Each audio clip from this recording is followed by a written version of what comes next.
안녕하세요. 시사건건 홀수영입니다. 자, 이번에 다룰 이야기는 무당층 공략하는 윤석열 이야기입니다. 야, 무당층. 지지하는 당이 없는 사람들을 무당층이라고 부르는데 이 무당층을 제대로 공략하고 있는 윤석열이 화제입니다. 그런데 여기서 무당층이 지지하는 당이 없는 사람들이 아니라 우리가 알고 있는 그 무당이에요. 무속인. 윤석열 정말 재밌지 않아요? 요즘 이낙연 때문에 굉장히 화가 많이 나 있는데 윤석열이 그나마 우리에게 웃음을 줍니다. 손바닥에 왕자가 자꾸 나타난다라는 건데요. 일단 사진부터 좀 보죠. 자, 이 사진이에요. 손바닥에 왕자를 그려놨어. 근데 보시면 이게 남이 써준 글씨예요. 딱 봐도 왕이 거꾸로 돼 있죠. 내가 쓰면 이 왕자가 이렇게 안 돼. 내가 손바닥을 내밀고 누군가가 여기다가 왕자를 쓴 거예요. 야, 근데 글씨를 나쁘지 않게 잘 썼어. 이 왕자를 쓴 걸로 봐서는 한자 좀 쓰던 사람이다 라는 게 좀 느껴지기는 해요. 자, 이러면서 무당층을 공략했다. 그리고 부정선거가 아닌 부적선거다. 뭐 이런 우스갯소리가 나오고 있습니다. 자, 이러니까 무속인이 써준 것 아니냐, 뭐 부적 아니냐, 뭐 이런 얘기가 나오자 윤석열 측이 해명을 했습니다. 뭐라고 해명을 했느냐? 자, 어제 토론회 전에 지지자들이 사진을 찍자고 하면서 손에다가 손금을 따라 유성펜을 그었지만 유성이라 지워지지 않아 더 쓰자고도 했는데 후보가 그냥 가자고 해서 화면까지 나오게 됐다. 와, 정말 너무나 성격 좋은 동네 아저씨 아니에요? 지지자들이 사진을 찍자 그러는데 갑자기 유성펜을 들고 손바닥을 대서 손금을 따라 왕을 그렸다? 그걸 가만히 있었다? 야, 해명도 정말 너무하잖아. 요즘 얘네들 해명하는 거 보면 너무 심하지 않아요? 곽상도 아들 50억은 산재 위로금이다 라고 이야기를 하질 않나. 지지자들이 사진 찍자고 하다가 갑자기 손바닥에 유성 매직으로 손금을 따라서 그었더니 그게 왕자가 되었다. 내 손금이 왕이 될 손금인가? 뭐 이런 건가요? 그러자 우리 레드준표 형님은 대선 경선에 무속인까지 개입하고 이번 대선이 정말 저질 대선으로 가고 있다. 이렇게 저격을 하기도 했습니다. 자, 윤석열 손바닥에 저 왕자를 확인한 네티즌들이 가만히 있을 리가 없죠. 자, 인터넷에서 돌고 있는 짤이에요. 부적선거, 무당열, 윤석열 후보 손바닥에 왕. 2021년 10월 1일 국민의힘 5차 방송 토론 윤석열 후보 손바닥에 왕. 손바닥을 뒤집어 보니 분명 다른 사람이 적어준 것, 이렇게 얘기하고 있습니다. 아까 제가 읽어드린 해명은 윤희석이라는 사람이 한 해명이고요. 또 김병민 캠프 대변인의 해명도 있었습니다. 이 통화에서 어떤 의미냐고 묻는 기자의 질문에 아무것도 아닌 가십성 성격이라고 답했는데요. 토론회로 가는 길에 지지자들이 사진 찍자고 해서 사진도 찍고 뭘 선에다 적었는데 성의를 외면할 수 없고 차에 타서 손세정제로 지웠는데 깨끗하게 지워지지 않은 것, 이렇게 얘기를 했어요. 이전 토론회에선 그런 적이 없었나? 라고 묻자 김 대변인은 전혀 없었다. 어차피 보면 다 나오니까. 이렇게 답을 했습니다. 가십성 성격이다. 지지자가 적은 것이 안 지워진 거다. 이전 토론회에서는 없었다.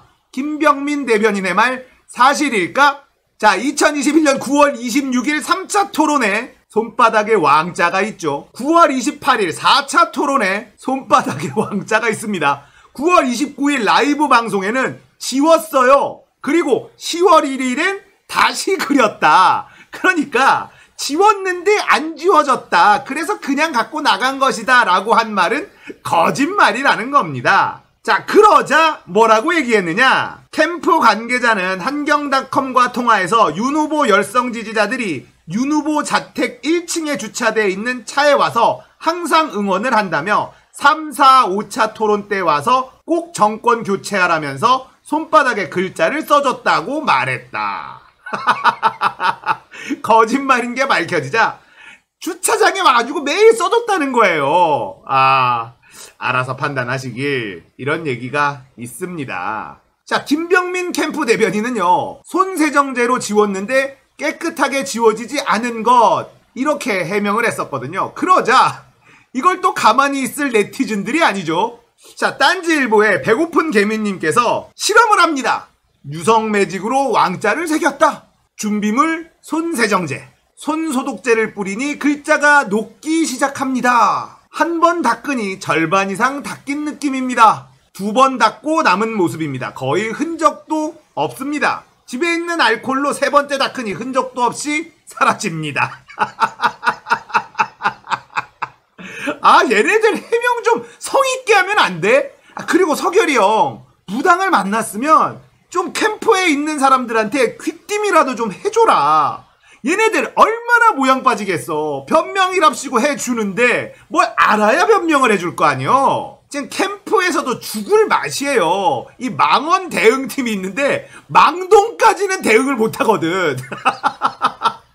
망원 대응은 어떻게 해볼 수 있으나 망동까지 하잖아요. 이거 정말 골치가 아플 것 같습니다. 자, 이게 딴지일보 게시판을 보다 보니까 이런 글도 있더라고요. 보배에 썼던 글이 현실이 되었다는 야구기자라는 닉네임 쓰시는 분이 쓴 글인데요.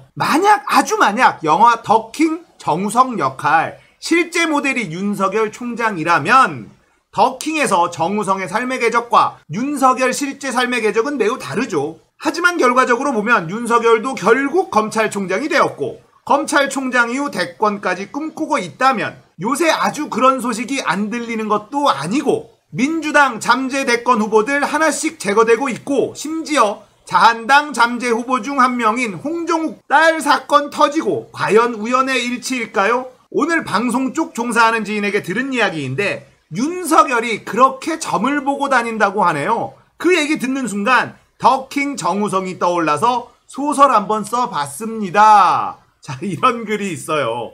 적중한 소설이 돼버렸어요. 이게 언제 쓴 글이냐? 2019년 10월 12일에 쓴 글이에요.